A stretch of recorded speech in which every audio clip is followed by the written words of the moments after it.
Hi, welcome to Dreams Traveled. I'm Kalia, and in this video, I'm going to be talking about my experience in Florence, where I got to see beautiful Renaissance art and basically have a sugar daddy for a day. Now, I spent a total of 5 days in Florence. It was one of the best 5 days of my life, honestly. I arrived on the 1st of September 2020 and I checked into my hostel and I was able to get a private room for 20 euros a night, which I think was a deal and a steal. Every day in Florence was perfect because I woke up, I had breakfast, I walked around the city until lunch. I had lunch, I took a gorgeous nap. I woke up from my nap, walked a little more, got a gelato, walked more until dinner, and then I went to bed. That's basically the lifestyle that everyone lives in Italy. I love living your life. Firenze.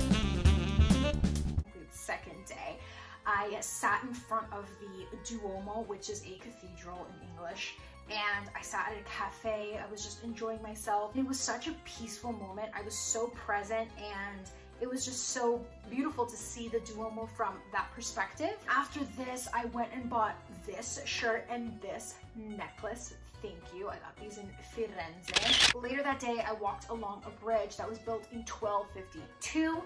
And it's called Ponte Santa Trinita. Santa Trinita is just one bridge west of the Ponte Vecchio. Gorgeous views of the Ponte Vecchio. Now, this bridge had to be rebuilt 5 times because of flooding, and this bridge has such an immense history. As the city was wrecked by flood, glorified under the dukes, and ravished by the war, so was this bridge. Ponte Vecchio is a bridge that most of you probably know of. It's very popular. It's a gorgeous yellow bridge along the blue water. Ponte Vecchio means old bridge in English. So this bridge is special because it's been there since the Roman days, and it was the only bridge in Florence up until 1218. The current bridge that we see today was built in 1350. The Ponte Vecchio was designed as a defense structure. Ponte Vecchio is just lined up with different kinds of shops, and there have been shops there since the 13th century. In the beginning, there was all different kinds of shops, butchers and fishmongers, so Ponte Vecchio was known to have not a very pleasant smell. In 1593, Ferdinand I was disgusted by the smell, so he decided that only goldsmiths and jewelers could be in the shops that line up the Ponte Vecchio. Every bridge in Florence was destroyed in World War II except the Ponte Vecchio. So this bridge is so vital and so important to the history of Florence because it's been there since the 13th century and it's been through everything. Phenomenal. We love, we live. Firenze.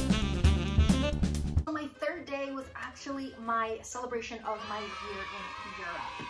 VQ. So I entered the Duomo. It's called the Cathedral of Santa Maria del Fiore. This was the largest church completed in its time in the 15th century. The Piazza Duomo, plaza where the Duomo, the cathedral, sits, has many different things. There's the Cathedral Santa Maria del Fiore, Baptistry of St. John, Giotto's Bell Tower, and the Museum of the Opera del Duomo, so 4 different places. Baptistry of St. John is an octagonal baptistry, and this is the oldest church in Firenze. These doors are made of bronze and were built in 1330. So the door consists of 28 different panels depicting St. John's life.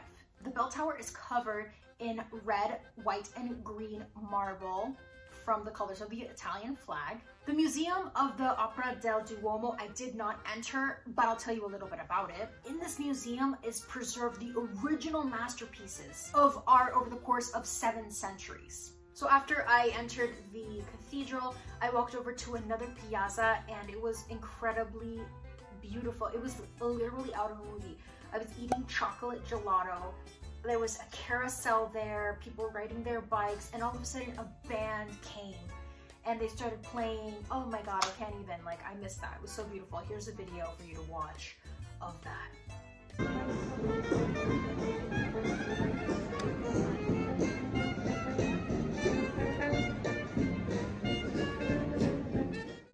Firenze. Story time, get ready, buckle your seatbelts. I went to a piazza and I was drawing, minding my own business. And this older man comes and sits next to me, and he's looking at me drawing, and he says, "Are you an art student?" And I said, "No, I'm not an art student." And we got to talking and stuff. He was a really nice older Italian man.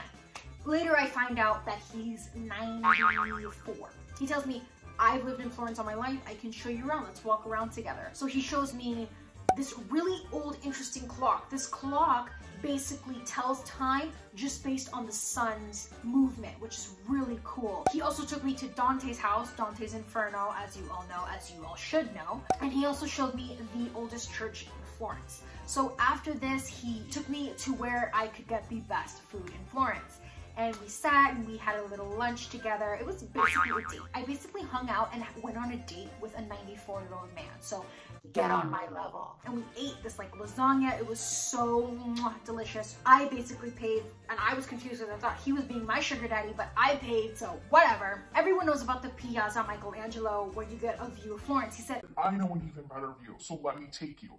He took me in his 1974 Mustang. Okay, get you a sugar daddy. Get you an Italian sugar daddy. He took me in his Mustang and I was like, They see me rolling, they hate it. And I was like driving in a Mustang around Florence on my 1-year anniversary in Europe. It was so perfect. So we went to this viewpoint.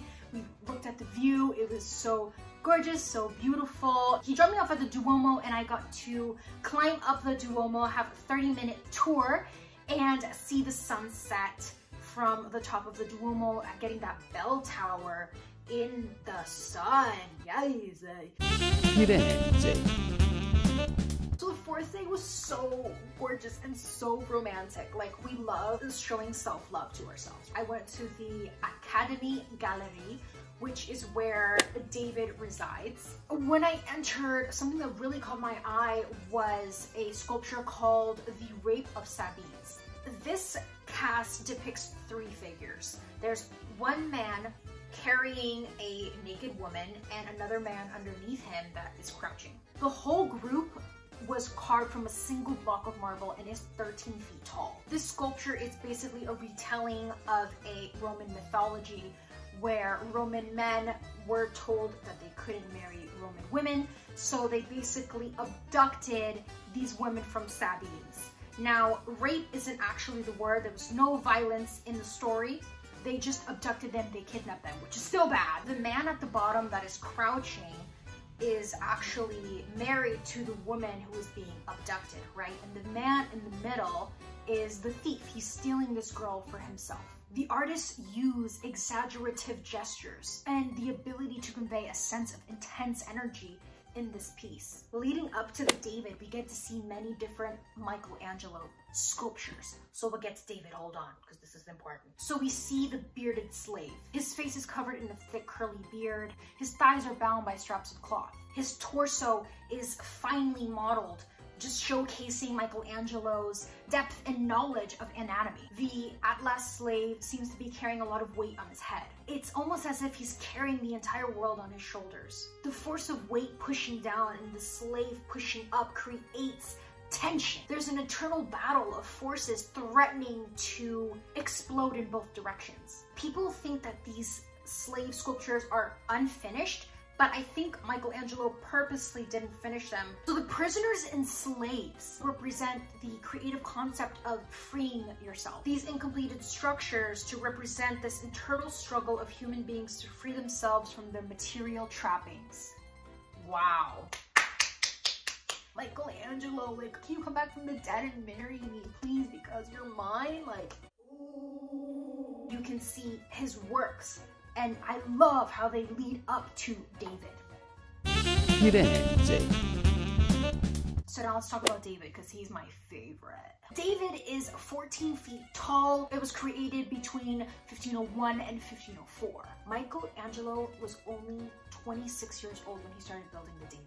Michelangelo's knowledge of anatomy, the way that he has the veins coming out of the arm, every aspect of the statue is unbelievable. It's almost as if I'm looking at a human being because it feels that real. The details lead scholars to think that Michelangelo intentionally overproportioned the head to underline the concentration, and the right hand to symbolize the pondered action. David is so tensed, but he's also relaxed and alert. The figure stands holding one leg in front of the other, causing the figure's hips and shoulders to rest on opposing angles, giving a slight S curve to the entire torso. Giorgi Vasari puts it very well. He says, "No other artwork is equal to it in any aspect. With such just proportioned beauty and excellence did Michelangelo finish it."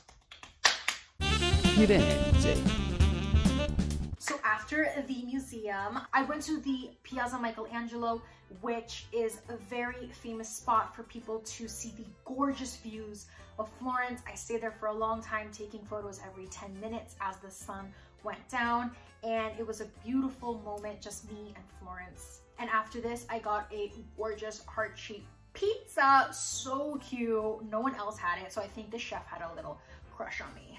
Thank you so much for watching this video. I really appreciate it, and I hope you enjoyed it, and I want you to travel as soon as we can. You need to get out there, you need to have experiences, and I want you to live your best life. So I will see you guys in the next video. Please subscribe down below. Bye.